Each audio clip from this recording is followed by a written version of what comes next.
குறையொன்றும் இல்லை கண்ணா. அத்தியாயம் 3. மான்சிமா. அலுவலகத்தில் உதவியாளராக பணிபுரியும் திலகம் அழைத்தபடி வந்தாள். அவள் எப்போதும் மானசியை அப்படித்தான் அழைப்பாள். தனது கேபினில் கணினியில் கவனம் வைத்து வேலை செய்து கொண்டிருந்த மானசி நிமிர்ந்து பார்த்து புன்னகையுடன், சொல்லுங்க திலகம்மா என்றாள். நம்ம அக்கௌண்டன்ட் சாருக்கு லஞ்ச் வாங்க மெஸ்ஸுக்கு போகிறேன், எப்பவும் போல உனக்கு ஒரு பேக்கெட் தயிர் சாதம் வாங்கிட்டு வந்துடுவா. திலகம் கேட்க, வேணாம் திலகம்மா, இன்றைக்கி நான் லஞ்ச் செஞ்சு எடுத்துகிட்டு வந்துட்டேன்.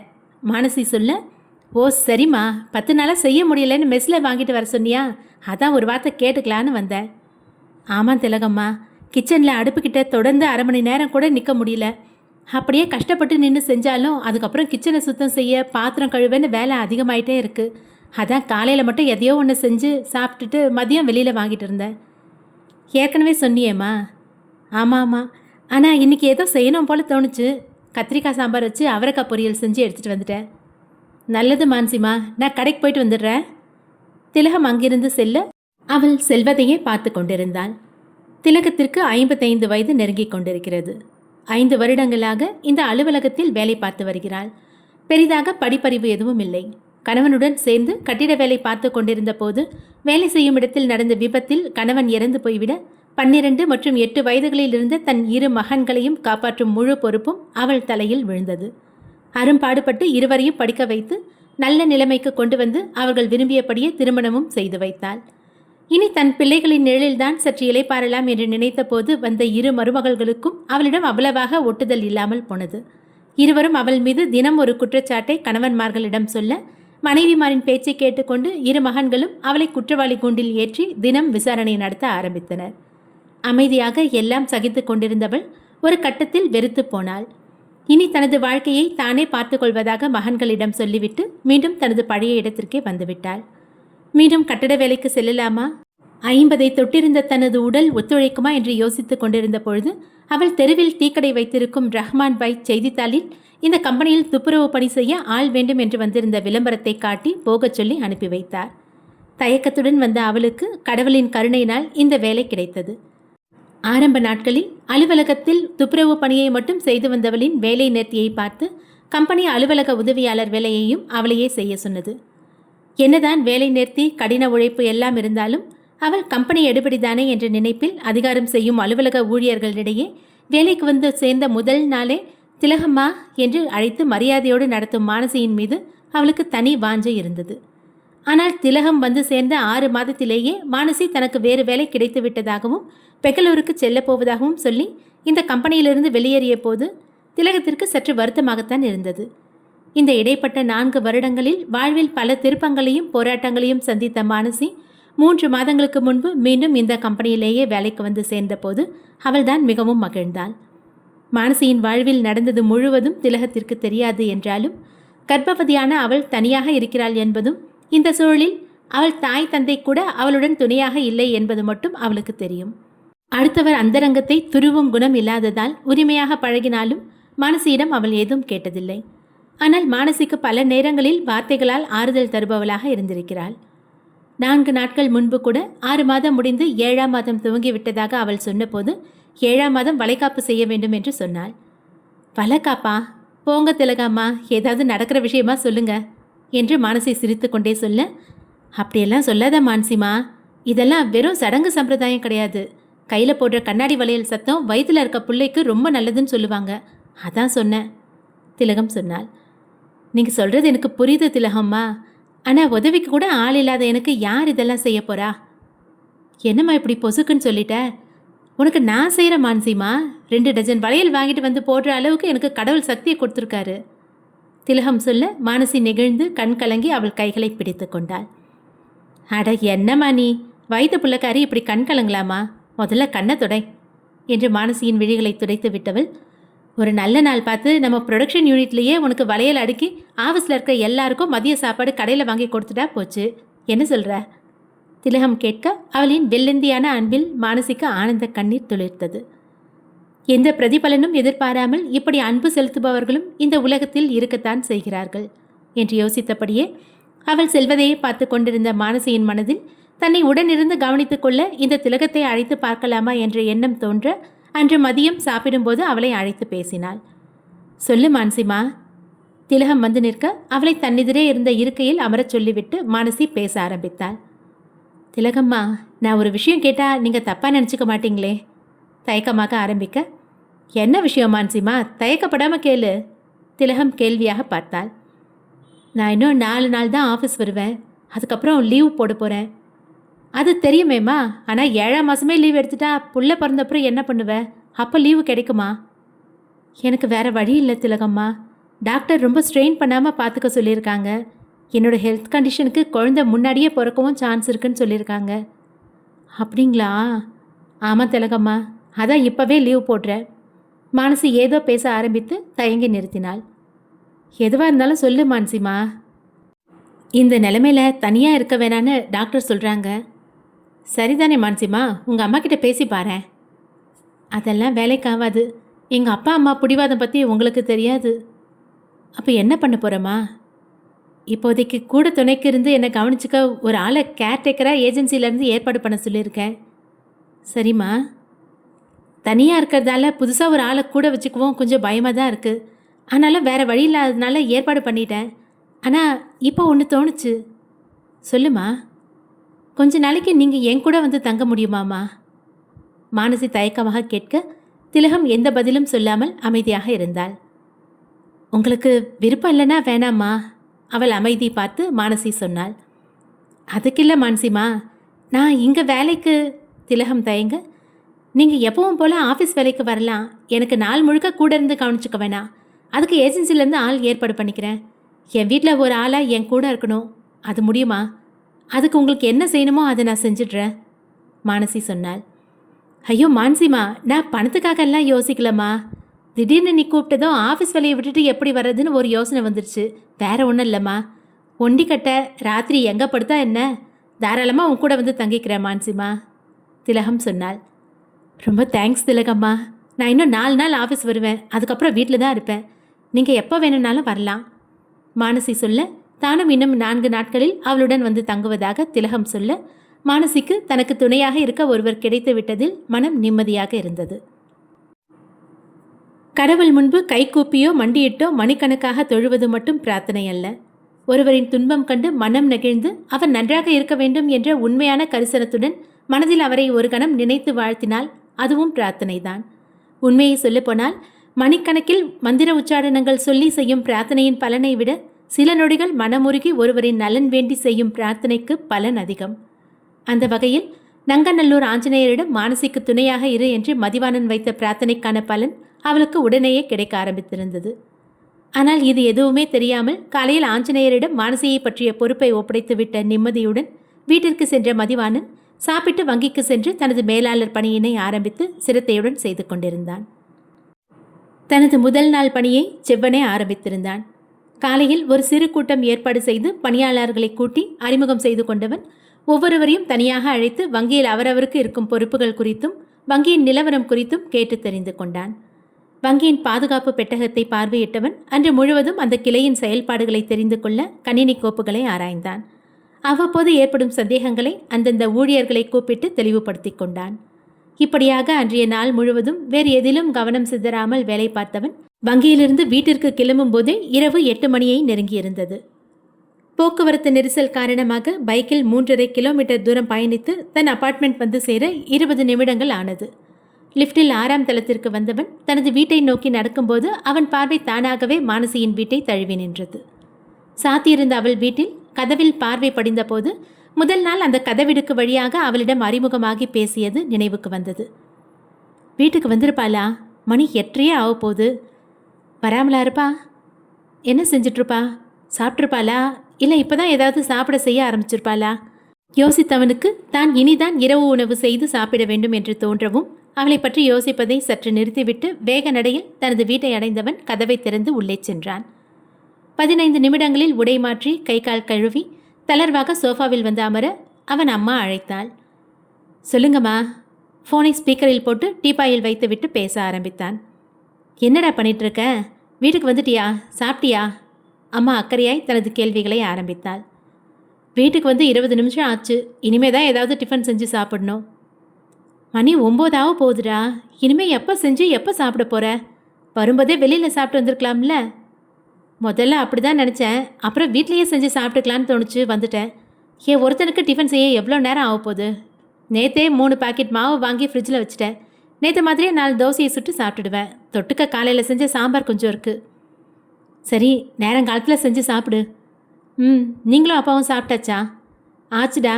அங்கே பேங்க்கில் ஸ்டாஃப் எல்லாம் எப்படி இருக்காங்க? மேனேஜராக உன்னோட முதல் நாள் எப்படி போச்சு? நல்லா போச்சுமா.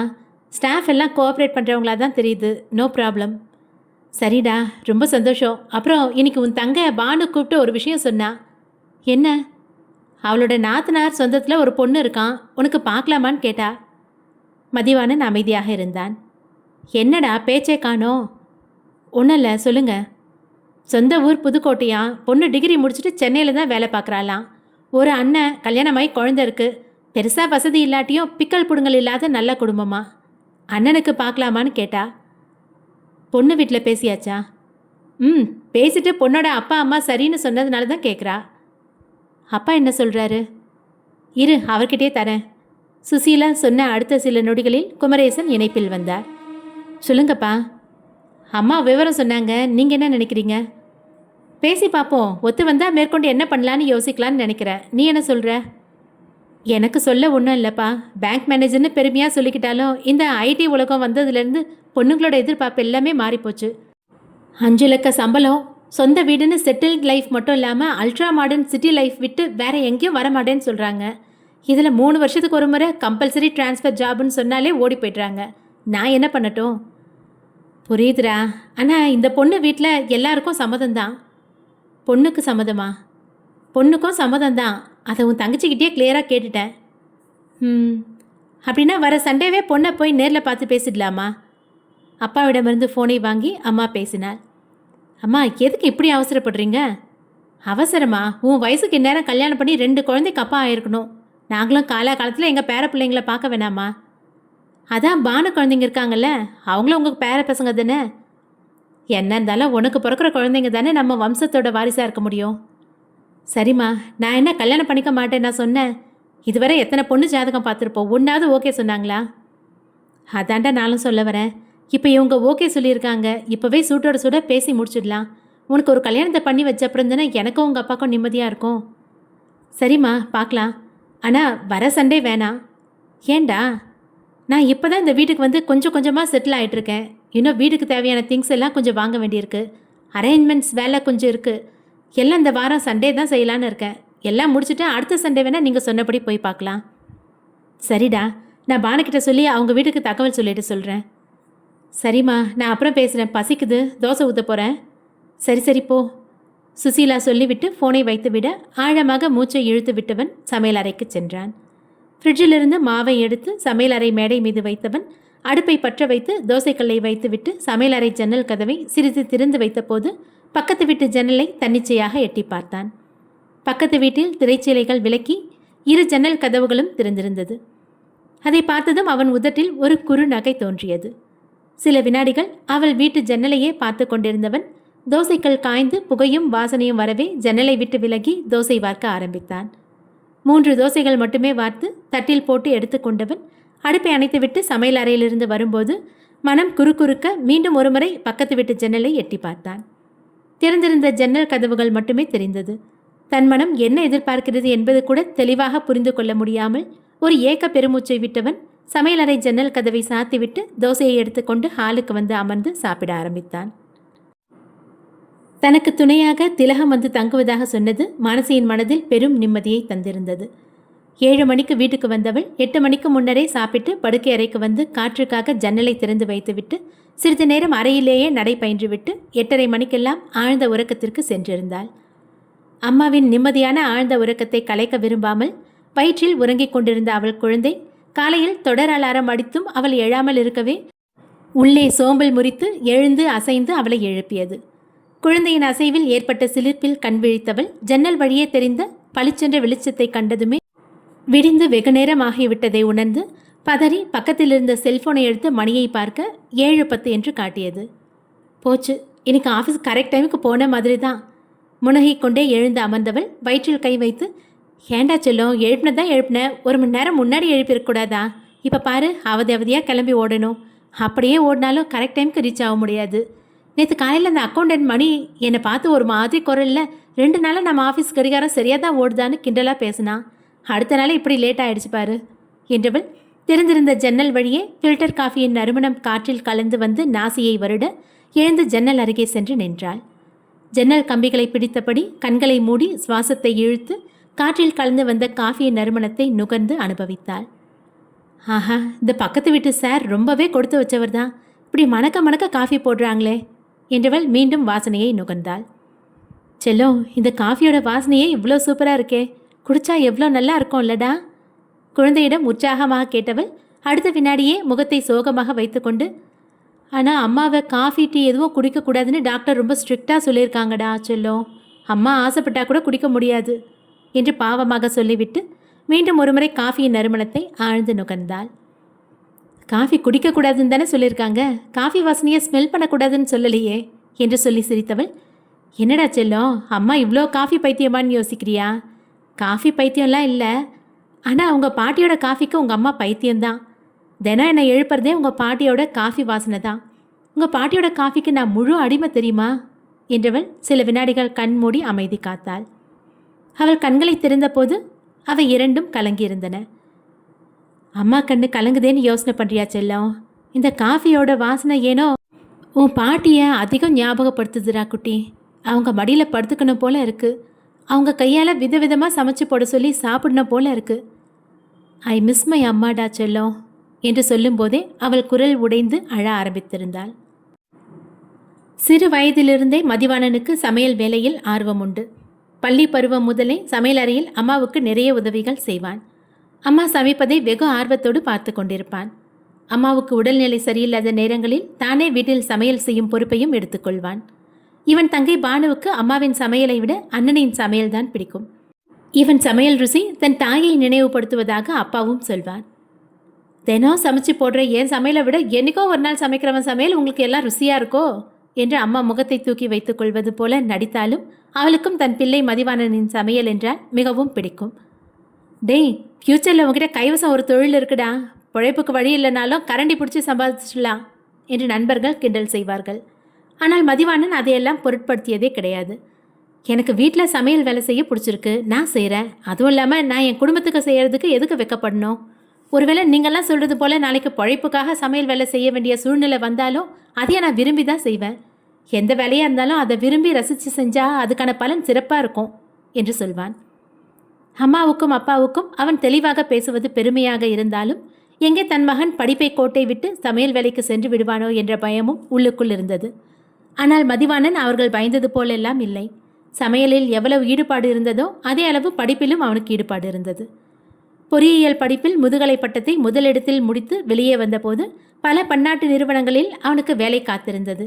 ஆனால் அவன் அவற்றையெல்லாம் ஒதுக்கி வங்கி பணி தேர்வுக்கு எழுதினான். டேய், எத்தனை மல்டிநேஷ்னல் கம்பெனிங்க உனக்கு வேலை தரேன்னு கூப்பிட்டுருக்காங்க, நீ என்னடானா பேங்க் எக்ஸாம் எழுத போகிறேன்னு சொல்லிட்டு இருக்க? அம்மா கவலைப்பட்டாள். என்னடா இது, அந்த காலத்தில் நாங்கள் சொல்லிட்டு இருந்தது போல் பேங்க் எக்ஸாம் எழுத போகிறேன்னு சொல்லிட்டு இருக்க? கிடைக்கிற வாய்ப்பை விட்டுறாம ஏதாவது ஐடி கம்பெனியில் நுழைஞ்சிரு. ஒரு 2-3 வருஷம் நேரங்காலம் பார்க்காம ப்ராஜெக்ட் செஞ்சு குப்பை கொட்டினா அப்படியே கம்பெனி செலவில் ஆன்சைட் ப்ராஜெக்ட்னு வெளிநாடு அனுப்புவான்.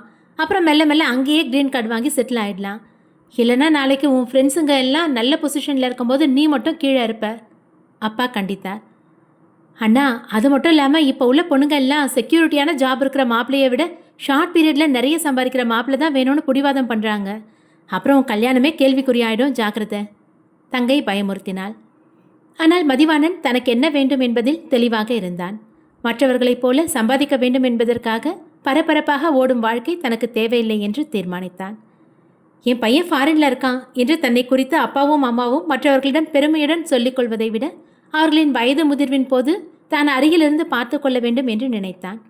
வாரம் ஒரு நாள் எங்கோ நாட்டில் இருக்கும் தன் மகனிடமும் பேரை பிள்ளைகளிடமும் பேசுவதற்கு குறிப்பிட்ட நேரத்திற்காக தன் அப்பாவும் அம்மாவும் காத்திருப்பதை விட தனது பிள்ளைகள் அவர்கள் பார்வையிலேயே வளர வேண்டும் என்று ஆசைப்பட்டான்.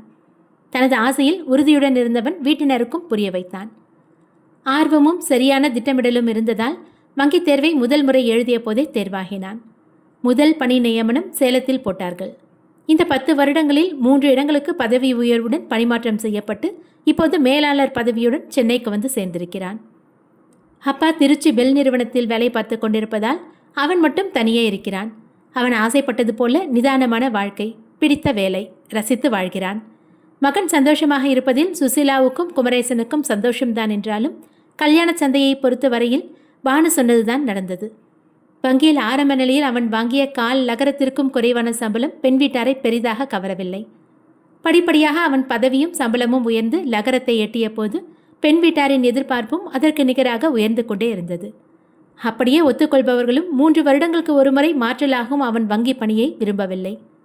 கல்யாண சந்தையை பொறுத்தவரை அவன் விலை போகா சரக்காக இருந்தான். அப்பாவும் அம்மாவும் தினம் அதை நினைத்து கவலைப்பட்டனர். ஆனால் மதிவாணன் ஒருபோதும் அதையெல்லாம் நினைத்து கவலைப்பட்டதில்லை. தனக்கென ஒருத்தி இனி பிறக்கப் போவதில்லை, அவள் எப்போது தன்னிடம் வந்து சேர வேண்டுமோ அப்போது வந்து சேர்வாள் என்று உறுதியாக நம்பினான். அந்த நம்பிக்கை அவனை சோர்ந்து போக விடாமல் மகிழ்ச்சியாகவே வைத்திருந்தது. இப்போதும் கூட காலையில் மணக்க மணக்க ஒரு ஃபில்டர் காஃபியை போட்டு குடித்துவிட்டு குக்கரில் சாதம் வடித்து கத்திரிக்காய் புளி குழம்பும் உருளைக்கிழங்கு பொரியலும் ரசித்து மகிழ்வுடன் செய்து முடித்தவன் குளித்துவிட்டு ஆஞ்சநேயர் கோவிலுக்கு கிளம்பினான். வீட்டை பூட்டும்போது 2 நாட்கள் தற்செயலாக பக்கத்து வீட்டு பெண்ணை பார்த்தது போல் இன்றும் பார்க்க முடியுமா என்று மனம் ஆசைப்பட்டது. லிஃப்டை நோக்கி வரும்போது லிஃப்ட்டுக்காக காத்திருக்கும் போதும் அவள் வருவாளா என்று அவள் வீட்டை நோக்கி கண்கள் அலைந்தன. ஆனால் அன்று மானசி அந்த நேரத்தில் வரவில்லை. ஒருவேளை முன்னாடியே கிளம்பி போயிருப்பாளோ? நான் தான் இன்னைக்கு லேட்டாக வந்துட்டேன்னா? யோசனையுடனேயே லிஃப்டில் ஏறி கீழே வந்தான். கேட் அருகே செக்யூரிட்டியை கடக்கும்போது அவன் வணக்கம் சொல்ல, பக்கத்து வீட்டு பெண் கிளம்பி போயிட்டாங்களா என்று அவனிடம் கேட்கலாமா என்று தோன்றியது. அடுத்த வினாடியே முன்பின் தெரியாத ஒரு பெண்ணை பற்றி அப்படி விசாரிப்பது தவறு என்று தோன்ற செக்யூரிட்டிக்கு பதில் வணக்கம் மட்டும் சொல்லிவிட்டு அடுத்த தெருவிலிருந்து ஆஞ்சநேயர் கோவில் நோக்கி நடக்க ஆரம்பித்தான். கோவிலில் அதிக கூட்டமில்லை. கற்பூர தீபாராதனையில் கருணையுடன் தெரிந்த ஆஞ்சநேயர் முன் கைகூப்பி நின்றான். அவர் கண்களில் தெரிந்த கருணையில் அவன் நெஞ்சம் விம்மியது. விம்மிய நெஞ்சில் பக்கத்து வீட்டு பெண் வந்து நின்றாள். அஞ்சனையின் புதல்வனே, ராமனின் தூதுவனே, ஆஞ்சநேயனே, இது என்ன சோதனை? பெயர் கூட தெரியாத பக்கத்து வீட்டு கர்ப்பிணி பெண்ணை நினைத்து என் மனம் ஏன் இப்படி சலனம் கொள்கிறது? இது தவறல்லவா? தயவு செய்து என் மனசலனத்தை தடுத்து நிறுத்திவிடு. கண் கலங்கி ஆஞ்சநேயரிடம் வேண்டிக் கொண்டவன் கோவில் பிரகாரத்தை ஒருமுறை சுற்றி நமஸ்கரித்துவிட்டு வீட்டுக்கு கிளம்பி வந்தான். அபார்ட்மெண்ட் அருகே வந்தபோது கேட் அருகே நின்றிருந்த செக்யூரிட்டியிடம் அபார்ட்மெண்ட் பிரசிடென்ட் ராமமூர்த்தியின் மனைவி கவிதாவும் இன்னொரு பெண்மணியும் ஏதோ பேசிக் கொண்டிருந்தனர். மதிவாணன் வருவதை பார்த்த கவிதா புன்னகைத்து வணக்கம் சொல்ல அவனும் பதிலுக்கு வணக்கம் சொன்னான். வீடு செட் ஆயிடுச்சுங்களா? கவிதா கேட்டாள். மேக்ஸிமம் செட் ஆயிடுச்சு மேடம், இன்னும் 1 வாரத்தில் முழுசாக செட் ஆகிடும். சாரை அழைச்சிட்டு வீட்டுக்கு வாங்க என்றான். கண்டிப்பாக வரும். நீங்கள் டியூட்டி ஜாயின் பண்ணியாச்சா? நேற்றே ஜாயின் பண்ணிட்டேன். சாப்பாடெல்லாம் எப்படி, நீங்களே செஞ்சுக்கிறீங்களா? ஆமாம் மேடம், எனக்கு தொடர்ந்து 4 நாள் வெளியில் சாப்பிட்டாலே ஒத்துக்காது, அதனால் எப்போவுமே செல்ஃப் குக்கிங் தான். மதிவாணன் சொல்லி கொண்டிருக்கும்போது அபார்ட்மெண்ட் உள்ளிருந்து மானசி கேட்டை நோக்கி நடந்து வந்து கொண்டிருப்பதை பார்த்தான். அவளை பார்த்ததுமே மனம் ஏதோ இனம் புரியாத உணர்வு குவியலுக்கு ஆட்பட்டது. இன்னைக்கு இப்போதான் கிளம்பி வரா போல இருக்கு. மனதில் உற்சாகம் ஊற்றெடுத்தது. அவன் கண்கள் யாரையோ ஆர்வமாக பார்ப்பதை கவனித்த கவிதா திரும்பி பார்க்க அங்கே மானசி நடந்து வந்து கொண்டிருந்தாள். என்ன மானசி, வேலை கிளம்பியாச்சா? கவிதா கூப்பிடு தூரத்தில் வந்துவிட்ட மானசியை பார்த்து கேட்க அப்போதுதான் அவள் பெயரை அறிந்து கொண்ட மதிவாணனின் மனம் குறித்து கொண்டது. ஆமாம் மேடம், பதில் சொன்ன மானசியின் கண்கள் அவள் அருகே நின்றிருந்த மதிவாணன் மீது படிய அவன் புன்னகைத்தான். பதிலுக்கு புன்னகைத்த மானசி செக்யூரிட்டியை பார்த்து, அண்ணா ஆட்டோக்கு சொல்கிறீங்களா என்று கேட்க அவன் சென்றான். செக்கப் எல்லாம் சரியாக போயிட்டுருக்கியாம்மா? கவிதா கேட்டாள். போயிட்டுருக்கேன் மேடம். டேட் எப்போ சொல்லியிருக்காங்க?